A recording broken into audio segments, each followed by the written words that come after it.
Hebreos capítulo 12, versículo 15, 16 y 17. Y esta porción de la palabra nos habla principalmente de 3 pecados que nos impiden alcanzar la gracia divina. Pero al final yo quiero enfocarme en uno de ellos, no porque sea más importante el detenerme en uno en particular, puesto que los 3 estorban para recibir la gracia de Dios, sino porque este es el pecado que es más fácil de cometer y muchos creyentes lo están cometiendo. Así que el tema podría ser 3 pecados que nos impiden alcanzar la gracia divina. Pero como el pecado en el que voy a enfocarme más es el pecado de Esaú, también podría llamarse de esa manera el mensaje, el pecado de Esaú. O también, para ser más claro y entendiendo cuál es el pecado de Esaú, podría ser llamado el pecado de ser profano. Y como aquí se nos habla de dejar de alcanzar la gracia de Dios, también el tema podría ser la pérdida de la bendición, porque la Escritura menciona que Esaú después quiso alcanzar la bendición, pero ya no pudo alcanzarla.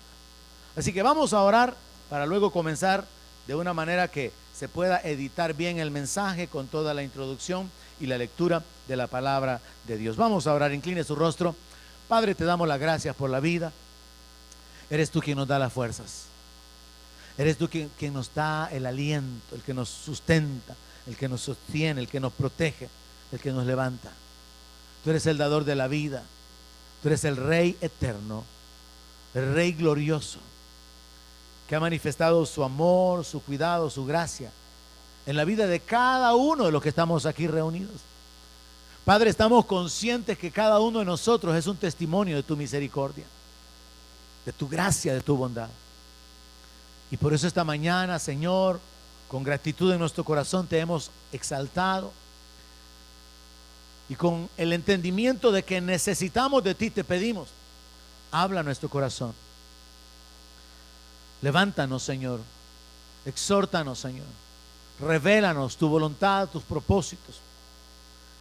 Padre, te ruego en el nombre de Jesús que uses este mensaje para poder levantar, para poder animar, para poder exhortar a cualquiera que a través de la red pueda escucharlo o verlo. Padre, nos ponemos de acuerdo en pedirte que mientras meditamos en tu palabra, esa palabra pueda ser implantada en nuestro corazón y pueda establecernos y ayudarnos en nuestra firmeza, en nuestra convicción, en nuestro temor, en nuestro compromiso contigo. Padre, en el nombre de Jesús, usa mi vida esta mañana. En el nombre de Jesús y por tu Espíritu Santo, aplica la palabra en el corazón de los oyentes, a fin de que cada uno pueda tomar ventaja y apropiarse de los beneficios de la instrucción o de la corrección de tu palabra. Es en el nombre de Jesús que te lo pedimos y te damos las gracias, Señor. Te bendecimos. Y toda la iglesia dice amén. Gloria a Dios para siempre. Muy bien, el tema de esta mañana, 3 pecados que impiden alcanzar la gracia divina.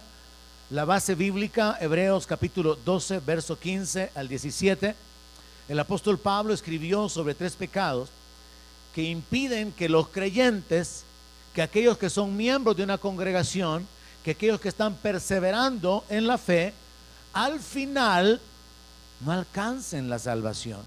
Porque la Biblia dice que la gracia de Dios se ha manifestado a todos los hombres, enseñándonos que renunciando a la impiedad y a los deseos mundanos, podamos presentar nuestra vida como en un sacrificio, seguir al Señor caminando en temor, alcanzar la vida eterna, que es un regalo que se puede obtener únicamente por medio de la fe en el Señor Jesucristo.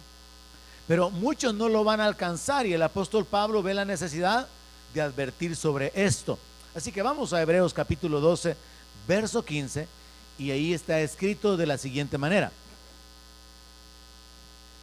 miren bien, no sea que alguno deje de alcanzar la gracia de Dios, que brotando alguna raíz de amargura les estorbe y por ella muchos sean contaminados. no sea que haya algún fornicario o profano como Esaú, que por una sola comida vendió su primogenitura. Porque ya saben que aún después, deseando heredar la bendición, fue desechado y no hubo oportunidad para el arrepentimiento, aunque la procuró con lágrimas.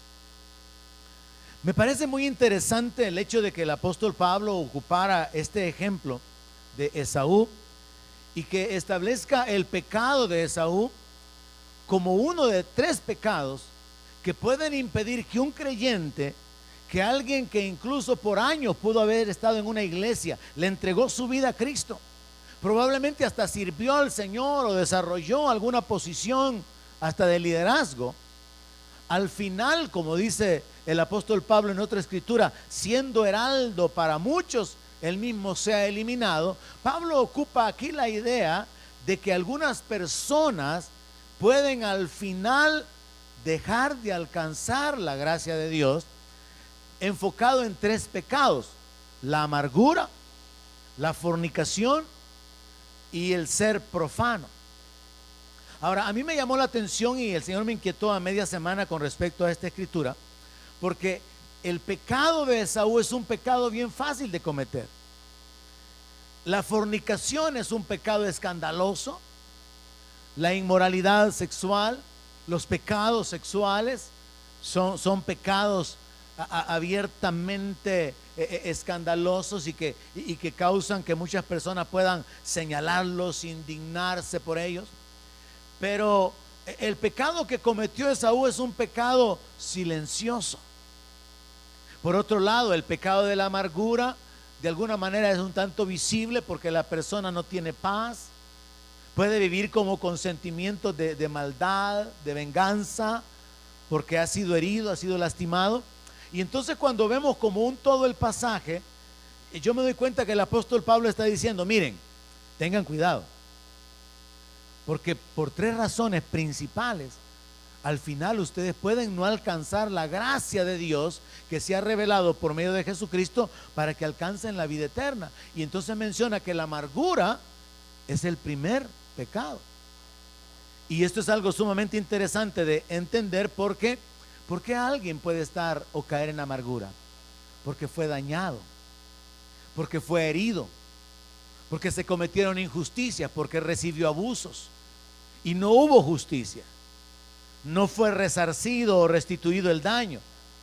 Y entonces el apóstol Pablo está haciéndole conciencia a los creyentes de que la amargura puede hacer a muchos tropezar, porque dice que es como una raíz y las raíces se extienden. Y dice: no vaya a ser que brote una raíz de amargura y que muchos sean contaminados. ¿Cuánta gente está fuera del evangelio porque un pastor los defraudó? ¿Cuánta gente está fuera del evangelio porque un evangélico hizo tratos, hizo negocios y los defraudó, abusó, los hirió, los lastimó? ¿Cuánta gente se ha ido de la iglesia en términos generales por divisiones, por conflictos de familia, por pleitos? Se llenaron de amargura y al final se apartan de Dios. Entonces es como una trampa del diablo. El diablo va a querer usar a las personas, las circunstancias y las injusticias para que usted se amargue. Y cuando usted se amarga, usted desarrolla relaciones negativas con las personas, incluso con aquellas que no le han hecho daño. Porque yo no sé usted, pero si usted está, yo no sé usted, pero yo en lo particular me examino que si yo estoy enojado, yo no puedo estar enojado aquí y pues me pongo contento acá. No, yo voy a andar indiferente, porque yo no puedo como estar activando interruptores, una sonrisa por aquí, mala cara por allá. No, o estoy enojado o estoy contento. Entonces, cuando usted está en amargura, eso le afecta en sus relaciones personales, pero al final afecta con la relación con Dios, porque la gente cae en la trampa. ¿Y por qué Dios permitió esto? ¿Y por qué Dios no hizo nada? ¿Y por qué aquí? ¿Y por qué allá? Y al final termina apartándose de Dios. Entonces Pablo dice de que la raíz de amargura es como un obstáculo que va a impedir que muchos al final alcancen la gracia de Dios. No voy a detenerme más en ese pecado, solamente quiero decirle esta mañana: tenga cuidado entonces, hermano, hermana, en que en su corazón hayan resentimientos, hayan sentimientos de venganza, sentimientos de maldad, sentimientos guardados ahí en contra de alguien, porque eso lo va a estorbar de recibir de Dios. Limpie su corazón, renuncia a cualquier cosa que le estorbe. Y como me dijo a mí un pastor cuando yo recién quedé al frente de la iglesia, me dijo, mira, me dijo, como pastor de años te lo digo, van a haber heridas viniendo de diferentes partes a tu vida, me dijo, pero el Señor las sana todas, me dijo. Así que tenés que ir delante del Señor a que el Señor te sane. Fue una palabra muy sabia que me dio este hombre en los inicios, cuando yo estaba al frente de la iglesia. Yo creo que es una realidad, hermano. Vamos a ser heridos, y como dice la palabra con respecto al Señor Jesucristo, en casa de mis amigos. Usted va a ser herido hasta por la gente más cercana, pero sepa, hay uno que puede sanar todas las heridas. Así que renuncia a la amargura, deje a un lado resentimientos, pensamientos de maldad, sentimientos de venganza, y deje que Dios sane su corazón. Confiese delante de Dios lo que haya en su corazón como un deseo de venganza, renuncia a eso y siga adelante para que la gracia de Dios se manifieste en su vida. Personalmente creo que muchos evangélicos están fuera, no están perseverando porque cayeron en la amargura. Y entonces se aplica esta palabra. Ya no van a alcanzar la gracia de Dios a menos que corran y sean sanados. Luego el apóstol Pablo habla acerca de algún fornicario. Y cuando hablamos de la fornicación, hablamos en términos generales de pecados sexuales. Aunque el apóstol Pablo está hablando en términos de un hombre inmoral. Está hablando de un prostituto. La palabra literalmente está hablando de un hombre desenfrenado sexualmente, que no tiene dominio de sí mismo. Y entonces el apóstol Pablo dice, fíjense bien, no vaya a ser que también haya alguien que está viviendo en pecados sexuales, en inmoralidad sexual, porque eso lo va a apartar de alcanzar la gracia de Dios. Pablo habla sobre estas cosas en el contexto de que en el verso anterior, veamos si comenzamos en el verso 15, en el verso 14, el apóstol Pablo está hablando de santidad. Sigan la paz con todos y la santidad. En el contexto de la santidad, él entonces dice, tengan cuidado con la amargura, tengan cuidado con la inmoralidad, con los pecados sexuales, y tengan cuidado con el pecado que cometió Esaú. De entre los tres pecados, el menos visible es el de Esaú. Y es probable que hayan aquí ahorita mismo algunos que de una manera, en menor o mayor grado, han estado cometiendo ese pecado. Y entonces la palabra viene para exhortarle y para poder hacerle recapacitar sobre la conducta. Pero es un pecado en el que probablemente muy poco pensamos. El pecado de la amargura ya es más visible porque se nota hasta en el rostro, se nota en la manera de hablar, se nota en las relaciones de las personas. El pecado sexual puede no ser visible, pero luego las consecuencias vienen y hay padecimientos y hay muerte como consecuencia de esto. Pero el pecado de Esaú es un pecado que puede estar ahí como encubierto. Y por eso yo quiero detenerme un poco más en ello, solamente aclarando que cuando se habla aquí de algún fornicario, el apóstol Pablo está hablando en un término amplio acerca de toda inmoralidad, de toda impureza sexual. Y repito, el enfoque aquí es un hombre que, así como una mujer puede darse a la prostitución, es un hombre que está desenfrenado en cuanto a la búsqueda del placer sexual. Y el apóstol Pablo dice, eso va a impedir que alcancen la gracia de Dios, porque sin santidad nadie verá al Señor. Y entonces agrega el último pecado y dice en el 16, o profano.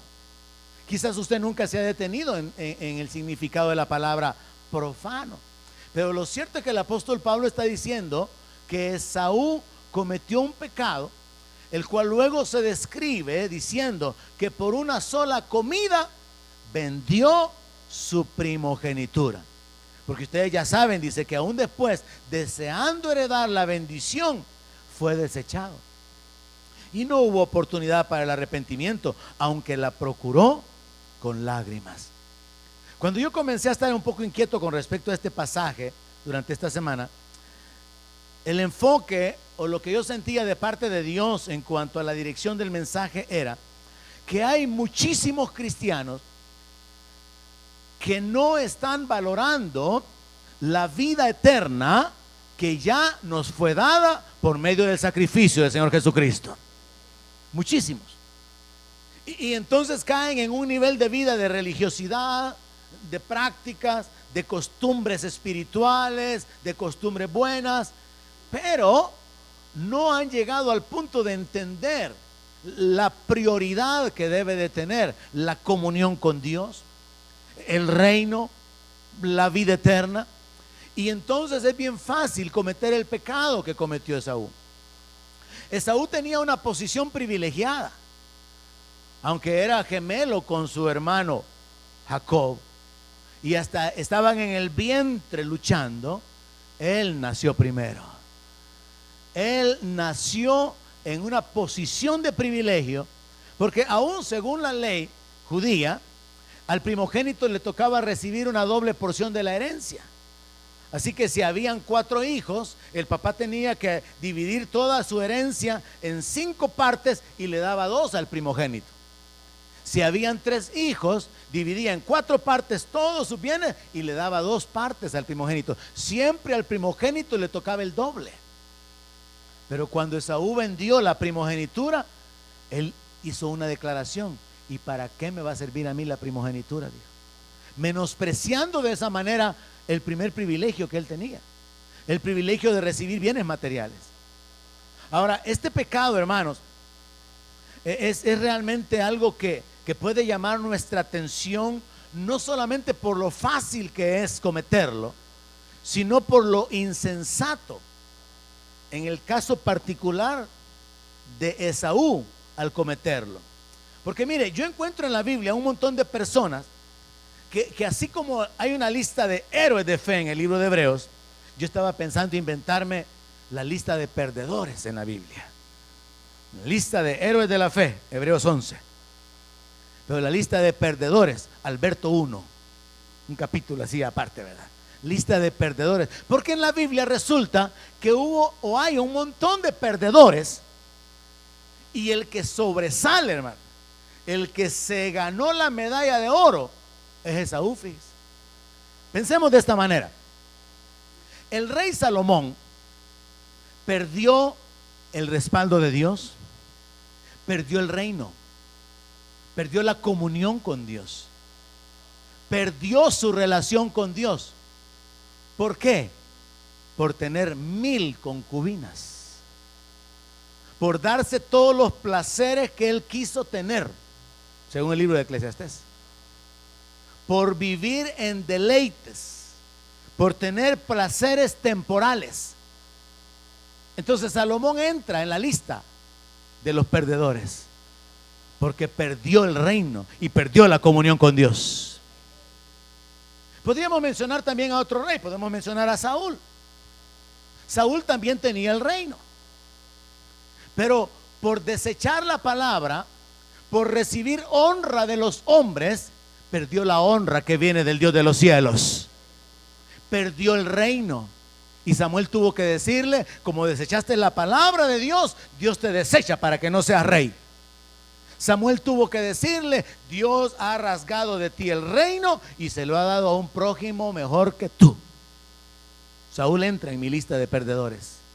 Perdió el reino, perdió la unción. ¿Cuántos han leído la palabra que dice que Saúl hasta fue contado entre los profetas?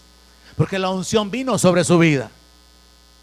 Saúl entra en mi lista de perdedores, pero por lo menos recibió honra delante de los hombres. Por lo menos delante de los hombres fue visto como un rey que tenía palabra, que tenía carácter. Cuando Dios lo mandó con la instrucción de matar a Amalek, de destruir todo, él tomó decisiones. Él: tráiganse esas vacas, tráiganse esos toros, y se trajo al rey. Cuando Samuel lo reprende y le dice que ha pecado porque no ha obedecido, ¿cómo no? Si ha obedecido. Y cuando Samuel lo convence de que ha pecado, Saúl le dice: sí, mira, he pecado, pero honrame delante del pueblo. Saúl cambió la honra delante de los hombres por la honra que viene de parte de Dios. Fue un perdedor. Pero ganó algo. Ganó honra delante de los hombres. En la lista, en mi lista, tenemos a Jesse. Jesse perdió la posición ministerial como el siguiente profeta. Yo creo de que así como Josué sirvió a Moisés y se convirtió en el relevo, así como Eliseo sirvió a Elías y se convirtió en el siguiente profeta, yo creo que Jesse estaba en el punto de convertirse en el siguiente profeta. Pero Jesse entra en mi lista de perdedores.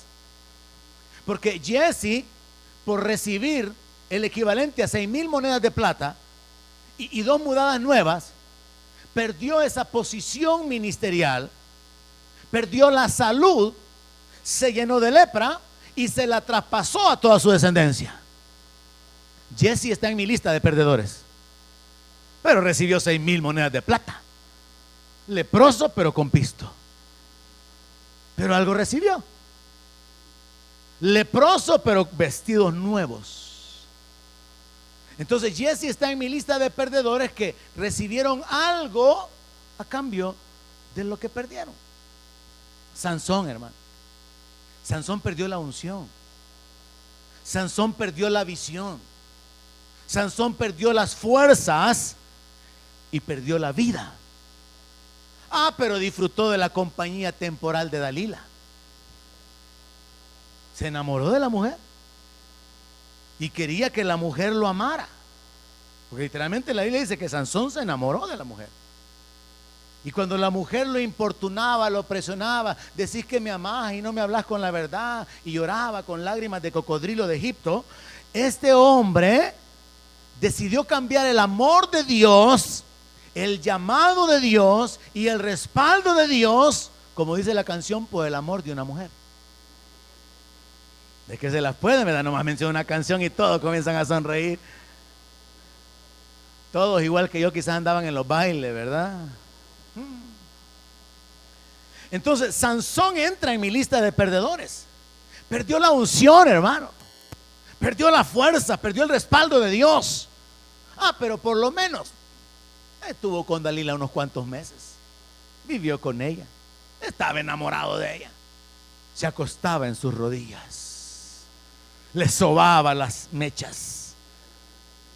Entonces es un perdedor, recibió algo a cambio, pero entra en mi lista de perdedores porque lo que él dejó de tener era algo incomparable con las cosas que él podría o pudo disfrutar en la tierra. Él quería recibir el amor de una mujer y menospreció el amor de Dios.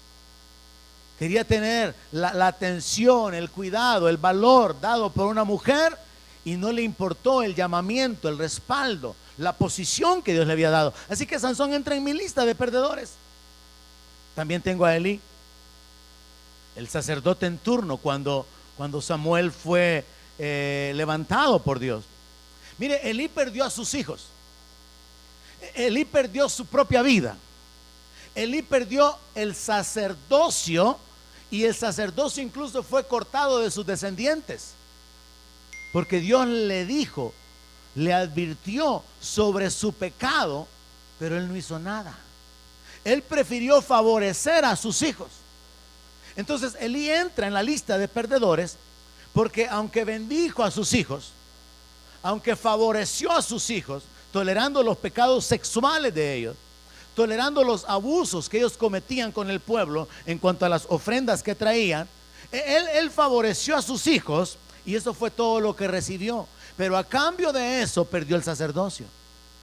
Perdió a la descendencia que habría de continuar como parte de aquellos escogidos por Dios. Y perdió su vida. Y perdió a sus hijos el mismo día. Lo que recibió a cambio fue tener a sus hijos en una buena posición, abusando de su posición. Hijos viviendo una buena vida a costa del ministerio. Hijos viviendo prósperamente a costa de las ofrendas del pueblo. Hijos abusando de las mujeres que velaban en el templo. Pero él nunca los reprendió o no ejerció la autoridad que debió haber ejercido. Así que tengo esta lista, pero Esaú sobresale. Porque Esaú perdió la primogenitura. Esaú perdió la línea de la genealogía hacia el Señor Jesucristo. ¿Y qué fue lo que recibió a cambio? Una sopa de frijoles. Entonces Esaú se lleva la medalla de oro, hermano. Esaú es el mejor, peor perdedor de todos, porque perdió no solamente la posición espiritual de la genealogía hacia el Mesías, sino que perdió su posición material, perdió la posición de autoridad como jefe del clan, como jefe de la tribu. Y Jacob fue puesto arriba de él, fue puesto como señor de él. Entonces, cuando usted lo mira de esa manera, usted puede pensar: ah, bueno, Salomón por lo menos tuvo 1000 mujeres, Sansón tuvo un par, Jesse ni una, solo con vestidos y dinero se quedó. Pero este pobre de Esaú, por una sopa. Ahora, en la lista de perdedores,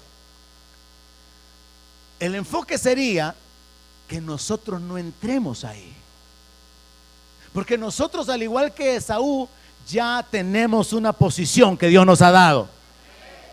Ya tenemos una posición. Hemos sido salvados por la gracia de Dios. Hemos sido adoptados como hijos de Dios. Somos herederos y coherederos juntamente con Cristo. Pero un evangélico confundido puede en un momento determinado racionalizar su circunstancia y concluir: ¿y de qué me ha servido 7 años en la iglesia? Y comienza a pensar que ha sido en vano el apartarse del pecado, que ha sido en vano el congregarse, que ha sido en vano servir. Y entonces comienza a considerar la idea de vivir como una persona normal. No se toma de la noche a la mañana la idea de: voy a irme a pecar al mundo. No, pero por lo menos yo pienso que no me ha servido de nada. Yo oro, Dios no me responde, doy mis ofrendas, mis diezmos, y yo no veo la mía, yo no veo bendición. Y entonces se concluye: no me ha servido de nada. Le sucede lo mismo que le pasó a Asaf: por poco resbalan mis pies al ver la prosperidad de los impíos. Entonces el caso es que el creyente es amonestado por medio del apóstol Pablo a través de esta carta, porque el apóstol Pablo sabe que nosotros como creyentes tenemos una posición. Somos real sacerdocio, somos nación santa, somos pueblo adquirido por Dios. Pero podemos llegar a concluir: ¿y de qué me sirve si estoy en necesidad económica? Estoy en problemado y no salgo de aquí. Se habla de milagros por aquí, milagros por allá. Oigo que Dios hace milagros, pero a mí Dios nunca me ha hecho ninguno.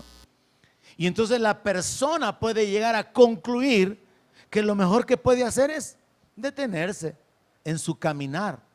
Abandona la fe, abandona la posición espiritual que le ha sido dado y se aleja de recibir lo que Dios tiene preparado. Porque ¿cuántos saben que Dios tiene cosas buenas preparadas para nosotros?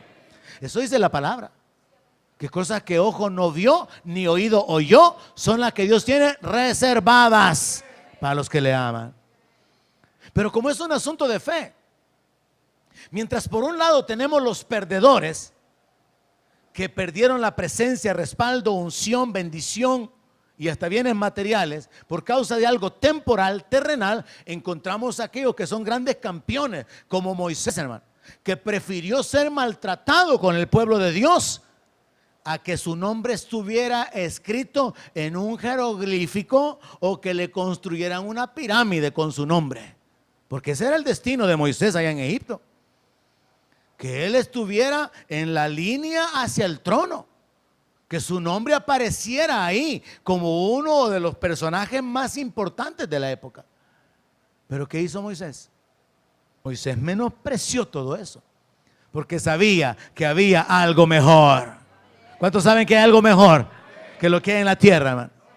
El martes aprendíamos sobre la Nueva Jerusalén, calles de oro. Aprendíamos también acerca de la gloria de la ciudad. Y dice: bienaventurados los que entren a la ciudad. Y Dios nos ha llamado a su gloria eterna. Pero como es un asunto de fe, los campeones, los grandes campeones como Moisés o como Pablo, que dijo: yo lo tengo todo por basura, si yo lo que quiero es a Él. No hay otra cosa que me importe más que Él. Pablo dejó de un lado la ciudadanía, su condición personal como una persona ilustrada, muy bien educada, como un líder religioso. Pablo dijo, todo eso para mí es basura. Y hermano, cuando llegamos a ese punto de entender, este mundo es pasajero, este mundo es temporal, este mundo es engañoso.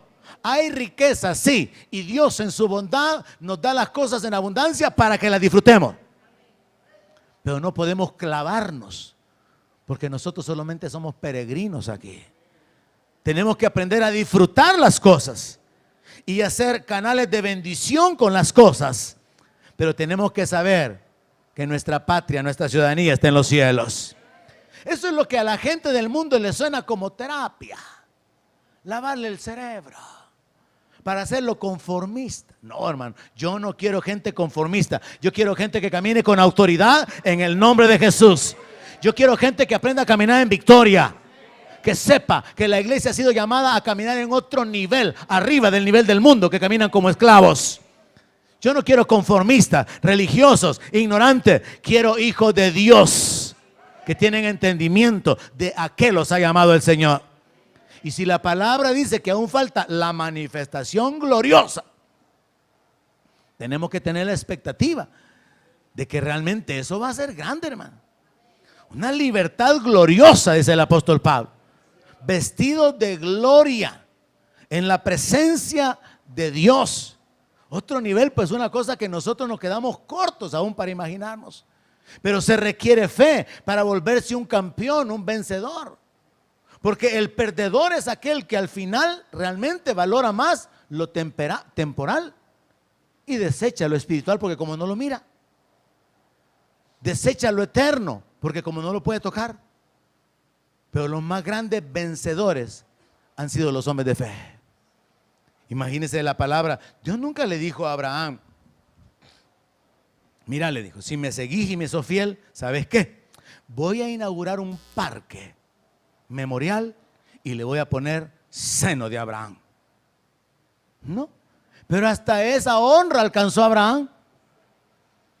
Mire, Dios nunca habló con David y le dijo, mira, si me sos fiel y permaneces pero así con ese compromiso y ese corazón que yo he visto, ¿sabes qué? Toda la humanidad por el resto de la eternidad va a recordar que mi hijo también va a ser tuyo. Y le van a llamar Jesús, hijo de David. Pero hasta esa honra alcanzó David, hermano. A los apóstoles cuando Jesús los llamó y los encontraba, les decía, tú sígueme, tú sígueme, tú sígueme. Nunca les dijo, si me siguen, les voy a dar un reino, les voy a dar un trono. Eso se lo reveló después. ¿Qué le estoy tratando de decir? Que a mí me parece, yo sospecho que Dios tiene cosas buenas para usted, si usted es fiel y permanece hasta el final. Yo sospecho que hay cosas buenas adelante de nosotros. Yo sospecho que Dios tiene cosas escondidas. Yo sospecho que Dios tiene algunas cosas en las mangas, pero cosas buenas, hermano.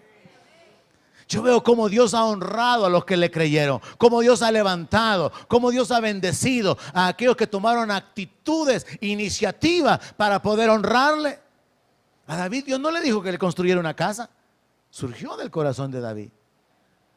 A Abraham Dios no le dijo que levantara altares, pero donde quiera que Abraham iba levantaba altares. A Pablo Dios no le dijo que tenía que estar dispuesto a morir, le dijo te voy a llevar delante de grandes. Pero no le habló acerca de naufragios, no le habló acerca de pedradas, no le habló acerca de ser azotado. Sí le dijo, te voy a mostrar lo que vas a padecer, pero te voy a llevar delante de los grandes. Y estar delante de los grandes es una posición de gloria, pero no es la manera en que la experimentó el apóstol Pablo. De sufrimiento, de padecimiento. Pero al final vemos al apóstol recibiendo revelaciones de Dios. Vemos al apóstol al igual que Juan, el discípulo amado. Jesús nunca le dijo a los discípulos, miren, de los 12 que he escogido yo ya sé que uno es diablo, pero aquel el que más me logre amar y se acerque a mí, yo le voy a dar revelaciones del reino y de las cosas del futuro. No, pero Juan se convirtió en el discípulo amado. Y Dios da a conocer su pacto a aquellos que tienen comunión íntima con Él. Y por eso Dios le reveló a Juan todas esas cosas. Lo mismo con Daniel, hermano. Usted no encuentra en la Biblia que cuando Daniel fue llevado cautivo, Dios le diera instrucciones, Dios se le apareciera. No, las visiones vinieron o le fueron dadas a Daniel después de que él mostró su fidelidad y su temor a Dios. Dios nunca le dijo a Daniel: mira, y si permaneces fiel, y aunque te amenacen, y aunque enfrentes peligro, si caminas en temor de mí y en integridad, yo te voy a revelar cosas tremendas. Es más, hasta te voy a mandar a Gabriel para que lo conozcas. Nunca le dijo nada. Pero Gabriel vino porque Dios encontró a un hombre que confiaba en él. Porque Dios encontró a un hombre que tenía temor de él más que del rey. Porque Dios encontró a un hombre que cuando le dijeron: vas a dejar de orar, vas a dejar de ayunar, él dijo: no puedo dejar de hacerlo porque me muero. Y entonces le dijeron: pues entonces hay pena de muerte, te vamos a matar. Él dijo: bueno, yo no puedo dejar de invocar a mi Dios. Y él, bajo la pena o bajo la sentencia de muerte, no le tuvo temor al rey, sino que siguió, como era su costumbre, buscando a Dios. Daniel, hermano, no se parece a aquellos creyentes que el jefe le dice: mire, ¿por qué trae Biblia aquí? Si aquí no es la iglesia, hombre. Sepa cuáles son sus derechos. Obviamente usted no tiene que estar leyendo la Biblia a las 9 de la mañana, ¿verdad? A las 2:30 de la tarde, hora de estar trabajando. Pero a mediodía, en su almuerzo, usted puede decir como Job: amé más las palabras de su boca que la comida. Y nadie tiene derecho de prohibirle a usted que lea la Biblia. Pero a alguien medio le hacen un comentario y usted que no deja ese su libro, usted: ay, perdón, ya no lo voy a traer. No, hombre, Daniel tenía carácter. Daniel se inclinaba, se postraba para adorar a Dios y no le importaba que hubiera sentencia de muerte. Quizás por ahí surge un hijo del diablo, ¿verdad? Y tengo en la mira aquí unos varios evangélicos que todo el tiempo los miro con Biblia. A todos, uno por uno los voy quitando, o de un solo los voy a quitar a todos. Témale a Dios, no le tema al hombre. Ese hombre mañana puede amanecer muerto. Yéndonos al extremo, ¿verdad? Pero tampoco vive en ese nivel tan elevado de fe. Mi intención es nada más: témale a Dios. Camine en obediencia a Dios. Y no le tema al hombre. No tema las amenazas del hombre. Sepa cuál es su posición. Entonces, vea, mi punto es este. En la Biblia yo encuentro una lista de perdedores. Y de entre esa lista de perdedores, el que se ganó todas las estrellas, la copa de oro, primer lugar, Esaú. Por una sopa de lentejas. Yo no sé cuánto conocen las lentejas, pero las lentejas son una especie de frijol como pachito. No es un frijol como la forma que nosotros usualmente tenemos, sino que es como un poco más redondeadito y aplastadito. Y entonces Esaú, por una sopa, hermano, perdió la primogenitura, perdió la herencia que el papá le iba a dar, perdió la posición espiritual en la genealogía hacia el Mesías, porque él llegó a una conclusión torpe: ¿y para qué me va a servir la primogenitura? No valoró lo que él tenía en los cielos, no valoró lo eterno, lo espiritual. Y aquí es donde entra este pecado de ser profano. Ser profano, hermano, significa no ser espiritual, significa menospreciar lo santo, significa ser irreverente, significa no respetar lo sagrado. Es un pecado tan fácil de cometer que usted lo comete en el momento que yo estoy predicando la palabra de Dios y usted está en otra cosa. Se comete en el momento que un joven está con su teléfono viendo mensajes o leyendo otras cosas y estamos en el tiempo de la adoración. Usted está menospreciando lo espiritual. Usted está menospreciando las cosas que verdaderamente tienen valor delante de Dios. Y por eso, de entre los tres pecados, el pecado de la amargura, el pecado de la inmoralidad sexual, el pecado de Esaú sobresale, no solamente por la gravedad, sino por lo fácil que es cometerlo. Usted puede ignorar a las personas y usted sabe que se siente desagradable ser ignorado. Pero menospreciar a Dios, hermano. Menospreciar la palabra de Dios. Menospreciar el tiempo de la comunión con Dios, la adoración. Menospreciar la comunión con Dios a través de la celebración de la Santa Cena. Menospreciar la administración o la manifestación de Dios en un momento determinado, el actuar como que no importa. Eso fue lo que le pasó a Esaú. Es un pecado tan fácil de cometer. Es un pecado que no es visible en el sentido de que sea escandaloso, sino que es visible en el sentido de que hay una actitud de no respetar lo que es sagrado. Y yo sé, hermano, que nosotros podemos entender si fuimos criados en un ambiente religioso, cómo la iglesia bajo un ataque espiritual se ha ido degenerando en la reunión, y venimos de un enfoque religioso donde la solemnidad, ya nomás ir llegando al lugar de reunión en el sistema católico, el silencio, la reverencia delante de las imágenes, delante de los ídolos, la costumbre de no darle la espalda al altar, sino que salir así de frente, por reverencia, estarse callado, estar en silencio. Pero luego la iglesia viene en una evolución donde se ha degenerado. Incluso hay algunos videos en la internet que dice, se le olvidó que estaba en la iglesia. Porque hay gente que ya no danza los coros, sino que se ponen a bailar. Hay iglesias donde ya no hay un coro cantando a Dios, sino que hay una coreografía haciendo un show, haciendo un espectáculo delante de la gente. Entonces lo que es sagrado se ha profanado, se ha menospreciado, se ha degradado. Y esa es la realidad de muchísimas congregaciones evangélicas. Entonces la gente ha profanado el estudio de la palabra, la atención a la palabra. La gente ha profanado el tiempo de la adoración. Bueno, de hecho, a algunos no les importa el tiempo de la adoración.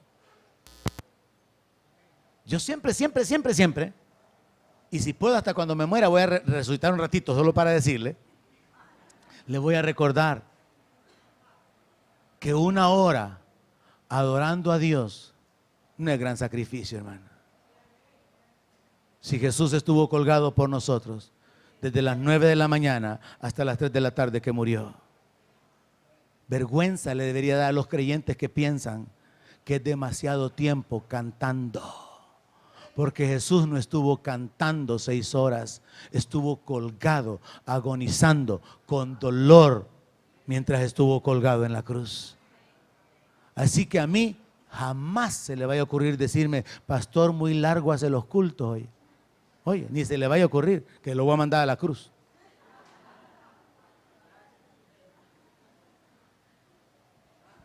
Es una realidad, hermanos. La gente menosprecia el tiempo de la adoración, y qué delicioso es estar en la presencia de Dios. Si allá hay vida, allá hay paz, allá hay gozo, allá hay nuevas fuerzas, hermano. Ahí usted puede recibir sanidad mientras está adorando al que vive. Ahí usted puede ser restaurado, levantado. Ahí usted puede recibir una palabra. Pero el menospreciador, el profano, no valora. Ay, ya me cansé.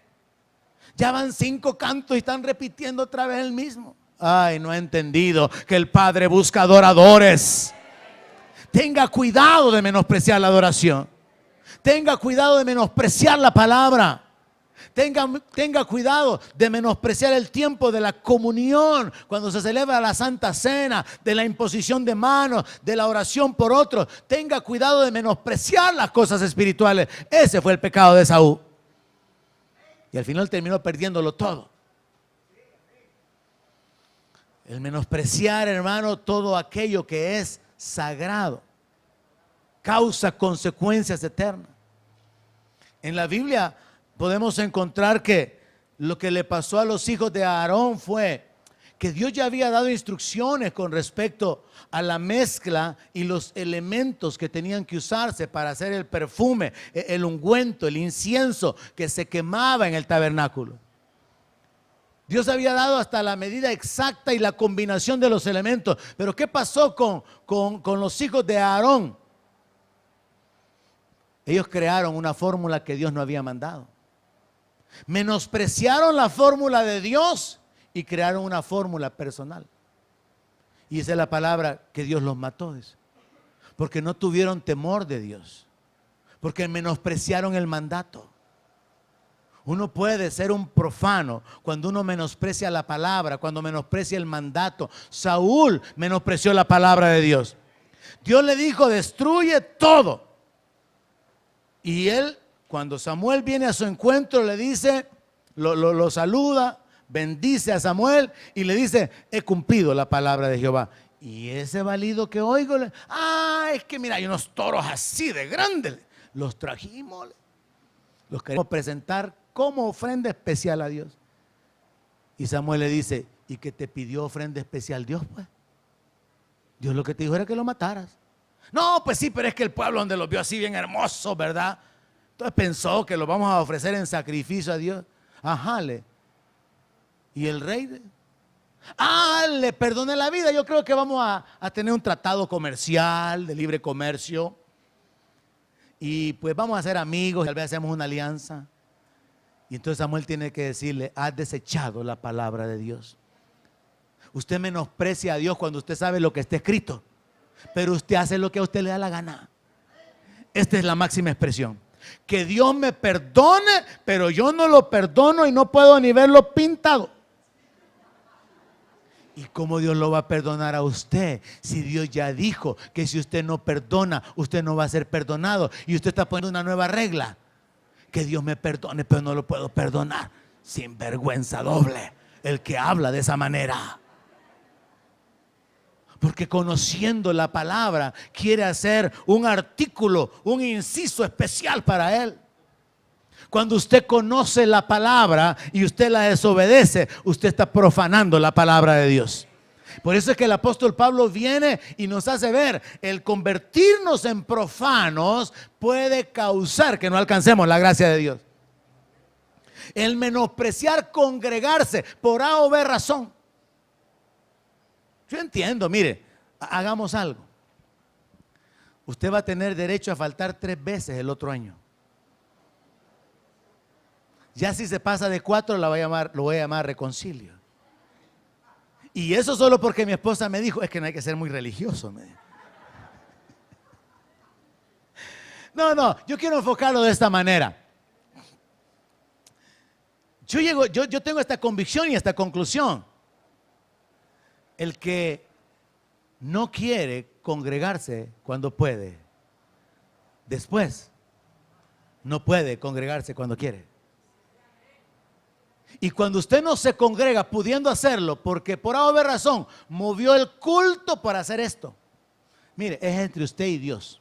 Yo ahí no quepo. Yo no he muerto por usted, yo no lo voy a salvar, yo no le prometo nada. Yo no le he prometido nada a usted. Es entre usted y Dios. Pero sí le advierto a través de la palabra que usted puede menospreciar la palabra, el mandato, las promesas. Usted puede menospreciar tiempos de comunión, de devoción, de adoración, tiempos en la presencia de Dios, reunido con sus hermanos, dando testimonio o siendo edificado a través de la palabra profética, a través del testimonio de otros, o en este ambiente donde, mire, qué delicioso es cantar a Dios, hermano. Yo no sé si usted lo disfruta, pero esta mañana yo lo disfruté, hermano. Y sobre todo cuando uno puede oír las voces, yo cierro los ojos y por ratitos me callo y oigo las voces y me imagino cómo no va a ser en el cielo. Eso va a estar glorioso, hermano. Pero los aburridos que sienten que muy largo, quizá le van a decir al Señor, Señor, me quiero ir al infierno porque aquí ya aburre solo cantando. Exageración hiperbólica a propósito. Entonces, hermano, el asunto de profanar es menospreciar.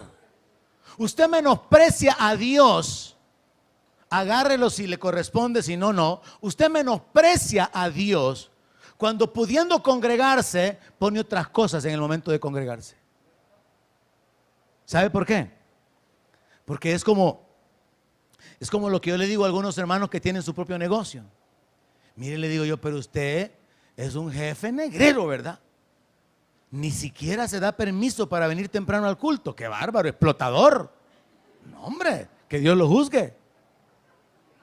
Porque pudiendo hacer su horario, no tiene tiempo para concederse estar en la presencia de Dios con libertad. No, hay algo anda mal. Entonces hay personas que trabajan, por ejemplo, con clientes y entonces se ven en la necesidad de moverse eventualmente porque un cliente los llamó.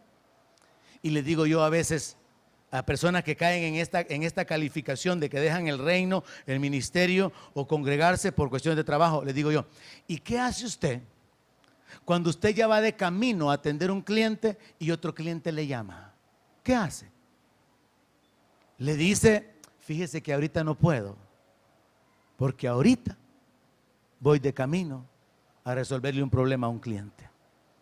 Y le dice al cliente que espere, porque usted ya tiene un compromiso. Yo lo veo tan sencillo, hermano. Usted ya tiene un compromiso porque usted está en deuda con Dios. ¿Cuántos lo saben? Usted está en deuda con Dios. Su cuerpo no es suyo, su espíritu no es suyo, nada es suyo. Usted está en deuda con Dios. Pero usted se lo agarra su tiempo, su finanzas, su vida y hace lo que usted quiere. Y Pablo enseña que nosotros somos deudores. Pero usted entonces lo que hace es llamada de atención para el hermano fulano de tal, porque tenemos reunión de alabanza, celebración el domingo a las 9 de la mañana. Y entonces le dicen a Dios, tengo otro cliente, Señor. No te puedo atender porque ya adquirí otro compromiso. Yo quiero hacerle entender, usted está comprometido desde hace años con el Señor. Y el entender eso puede cambiar su forma de vivir la vida. Porque eso lo va a llevar a poner el reino en primer lugar. Y eso lo va a llevar, en palabras de Jesucristo, a que las añadiduras lo persigan. Pero mientras usted no ponga el reino en primer lugar, usted va a tener riquezas con tristeza. No lo estoy maldiciendo, estoy repitiendo lo que dice la palabra. Porque la bendición de Jehová es la que enriquece y no añade tristeza con ella. Solo la bendición de Dios es la que se puede disfrutar, hermano. Cuando usted puede tener y disfruta lo que tiene y no vive con temor, no vive con angustia, no viene ladrón, no viene para robarle, sino que usted está guardado, usted está seguro, usted está bendecido, porque usted está caminando en el temor de Dios. Amén. Entonces para mí es tan fácil que si a usted le surgiera, y de esa manera puede cumplir la regla que estoy imponiendo según la ley de Media y de Persia para el 2019, 3 faltas en todo el 2019. Ya no va a venir nadie. Yo solito voy a predicar. Si usted pensara, ya tengo un compromiso, fíjese, el domingo no me lo toque. El domingo en la mañana, cuando ya salga a mediodía, lo que quiera, hasta me desvelo si quiere. Así dígale a la gente. Pero en la mañana, mi tiempo con el Señor, como lo hizo Daniel.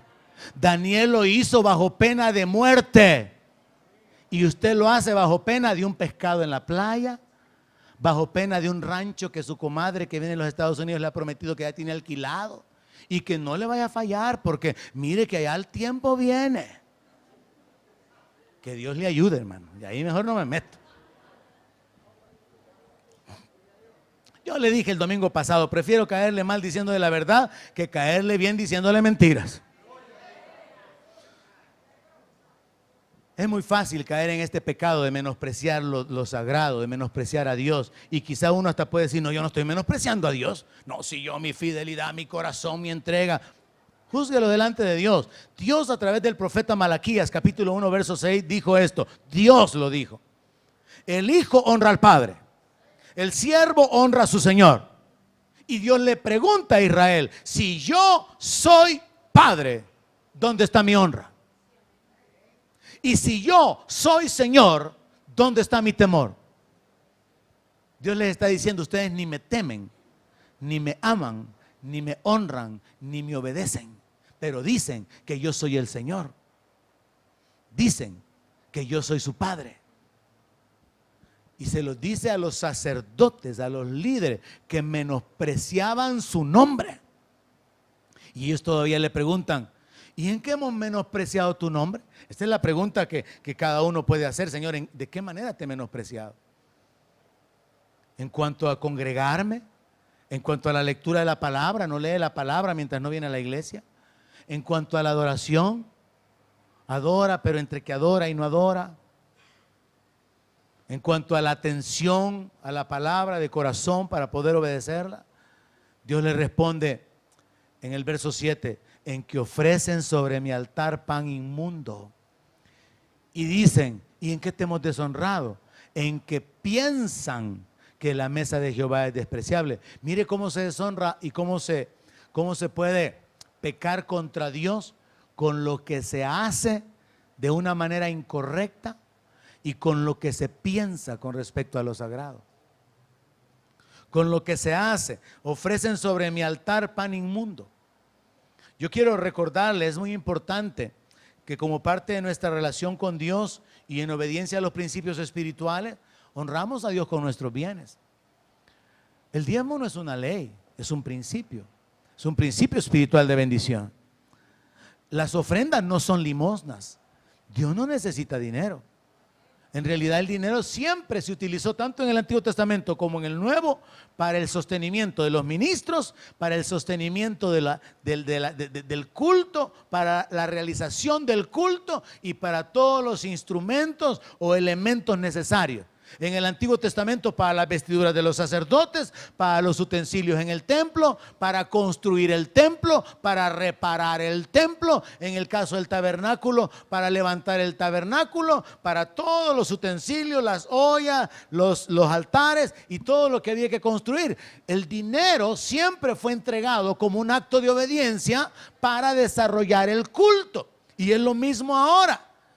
En el Antiguo Testamento la gente daba ofrenda para reparar el templo. Es lo mismo ahora. El dinero para la reparación, para el mantenimiento del local donde la iglesia se reúne, para pagar la adquisición del local o para pagar el alquiler del local. El dinero siempre ha sido dado en función de una necesidad terrenal. Pero uno puede pecar en lo que da a Dios.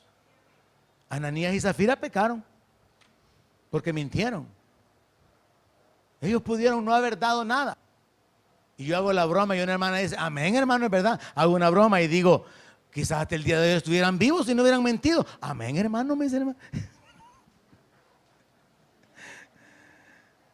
Ellos mintieron diciendo que habían vendido en tanto la propiedad. Sí, ellos solamente tenían que haber traído lo que querían dar. Pero menospreciaron a Dios, menospreciaron al ministro de Dios, menospreciaron al Espíritu Santo, mintiendo. O sea, menospreciaron significa lo tuvieron en poco. Menospreciar las ofrendas es el otro pecado que hay en cuanto a ser profano. Primera de Samuel capítulo 2 verso 17, primer libro de Samuel.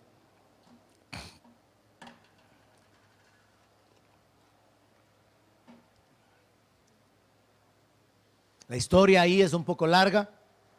Elí tenía sus dos hijos. Sus dos hijos no tenían temor de Dios, no conocían a Dios, pero eran sacerdotes por herencia. Estos dos hombres, porque ya eran adultos, abusaban de su derecho como sacerdotes. Y dice la palabra que ellos mandaban al criado, al perol, a la olla donde se estaba cociendo la carne, y entonces metían un gancho, metían un garfio y le decían a la gente que estaba ahí para ofrecer el sacrificio a Dios, dame carne para el sacerdote. Y el sacerdote y la persona que estaba ofreciendo el sacrificio le decía, tenés que esperar a que se cosa, tenés que esperar a que quememos la grosura. Y esta gente le decía, no, o me lo das o lo tomo por la fuerza. Este es un pecado que los líderes y los ministros podemos cometer. Abusar de las ofrendas del pueblo, apropiarse del dinero consagrado a Dios, abusar de la buena fe, de la obediencia, del temor de la gente e imponerse sobre ellos en cuanto a las finanzas. Ellos pecaron, los hijos de Elí, y la palabra claramente lo dice, era pues muy grande delante de Jehová el pecado de los jóvenes, porque los hombres menospreciaban las ofrendas de Jehová. Y Dios se lo reclama después. Cuando Dios habla con Elí, le dice, mira, le dice, a tus hijos los tenés bien engordados, le dice. Pero han menospreciado mi nombre, han menospreciado mis ofrendas. Entonces también Elí cometió ese pecado de ser profano. Los hijos de Elí cometieron ese pecado de menospreciar las cosas sagradas, menospreciar el mandato de Dios, menospreciar lo que está consagrado a Dios. Y entonces vemos aquí que este es un pecado que se puede cometer por los ministros.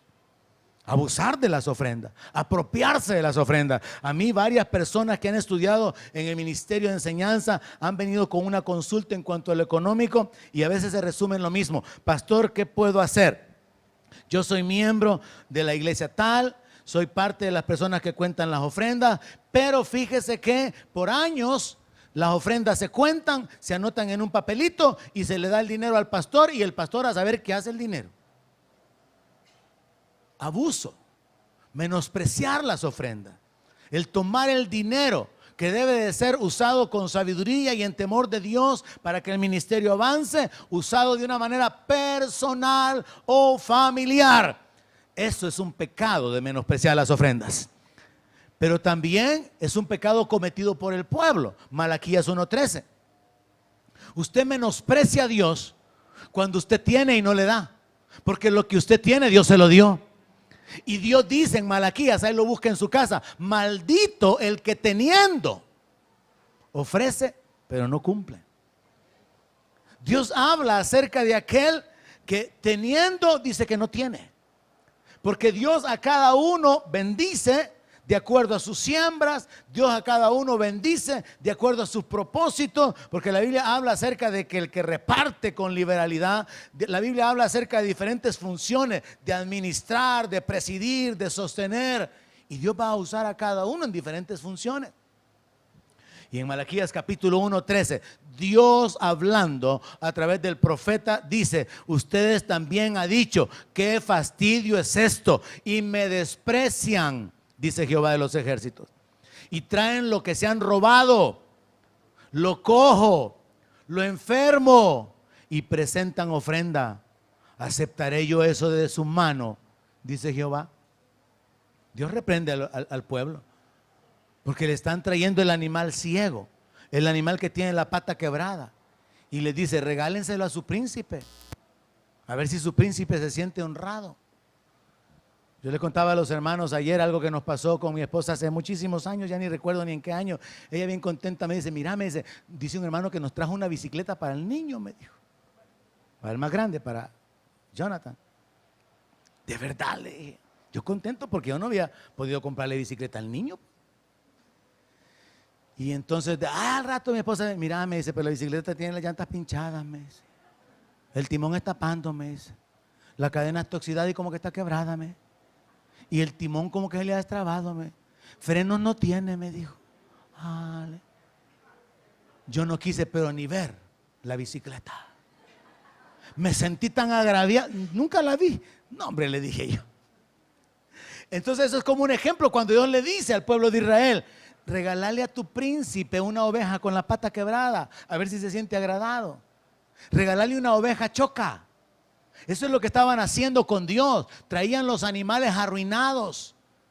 Y eso es lo que hacemos con Dios. Traemos una alabanza toda desinteresada, con el corazón lejos de Él. Traemos ofrendas de lo que nos sobra, como Jesús dijo allá en el templo. Esta dado más, dijo, porque aquellos dan de lo que les sobra, pero esta dio todo lo que tenía. Es bien fácil, hermano, cometer el pecado de profanar, de menospreciar lo sagrado. Usted no debe sentirse obligado a dar. Usted debe tener el gozo de poder dar. Porque primero, si usted da es porque tiene. Y segundo, al dar, usted va a recibir de nuevo. Pero no por una obligación. Y por eso Pablo dice que no hay que dar con tristeza, ni por necesidad.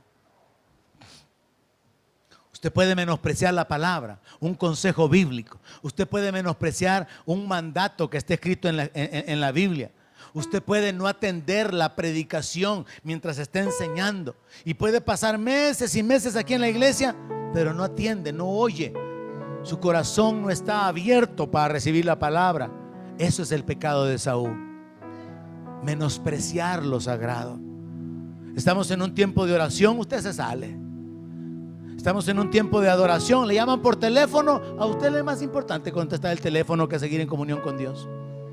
Eso es profanar, eso es menospreciar, es tener en poco las cosas espirituales, las cosas sagradas.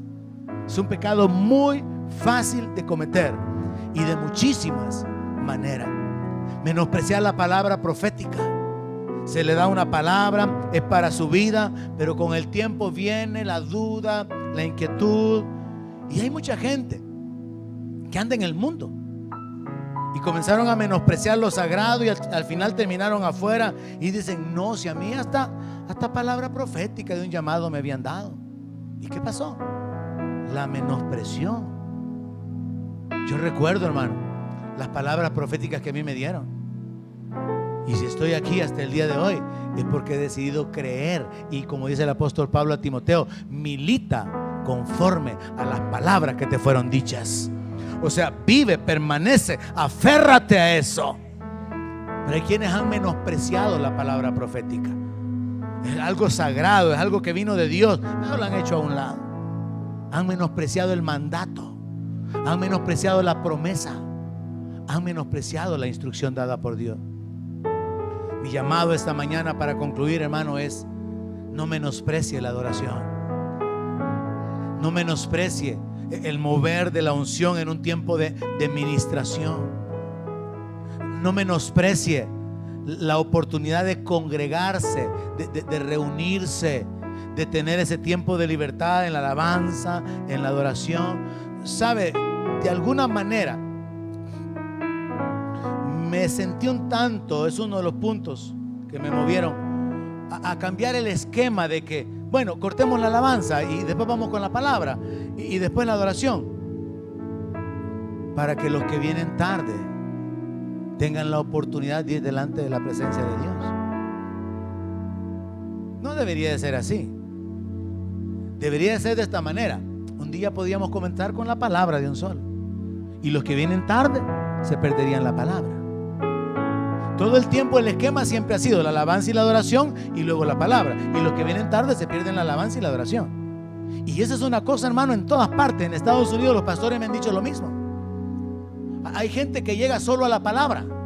Están menospreciando el tiempo de comunión. Están como Marta, menospreciando el tiempo personal de comunión con Dios, afanados, ocupados en otras cosas. Yo le aseguro, hermano, yo le aseguro que el Dios de los cielos, que conoce nuestros pensamientos y las intenciones de nuestro corazón, se va a manifestar en su vida de una manera tremenda en el momento que Él vea que su corazón está dispuesto para con Él. Cuando usted no hace a un lado el día domingo por otras cosas irrelevantes. Cuando usted no hace a un lado su comunión con Él diaria, adorarle, el leer la palabra, el caminar en una continua dependencia, pidiendo la guianza, pidiendo la dirección, pidiendo respaldo, Dios va a manifestarse en su vida. Porque Él no puede permanecer indiferente. De hecho, Él ha dicho: y me hallaréis porque me buscaréis con todo vuestro corazón. El pecado de Esaú es fácil de cometer, muy fácil. Menospreciar la adoración, menospreciar la palabra, menospreciar el consejo, menospreciar la unción, menospreciar el llamado, menospreciar la palabra profética, hacer a un lado todas las cosas espirituales por mirar las naturales, poner su mirada en la sopa de frijoles, porque al final lo de la primogenitura no le mira ningún sentido.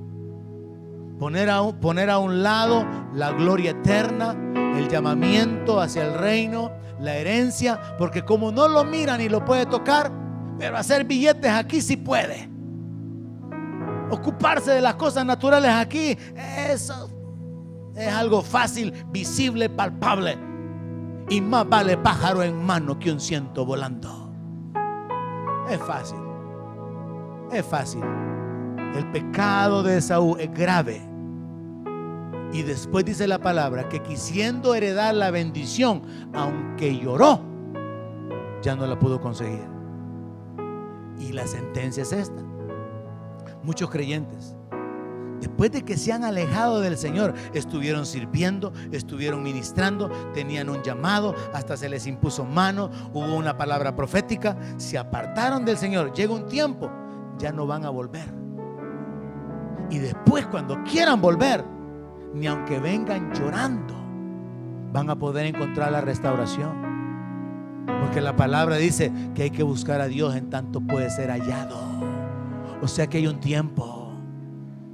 Hermanos, comencé esta mañana diciéndoles, muchas veces cuando predico yo pienso que los que tienen que oír el mensaje son los que no vinieron. Pero de alguna manera usted que está aquí, que ha oído esta palabra, tiene ahora una amonestación para no descuidar una salvación tan grande que le ha sido dada, para no valorar las cosas materiales más que las espirituales. Tiene una palabra que le puede ayudar a tomar una determinación con convicción. Voy a dejarlo todo si es necesario. Donde mi palabra sea su alimento, allí quiero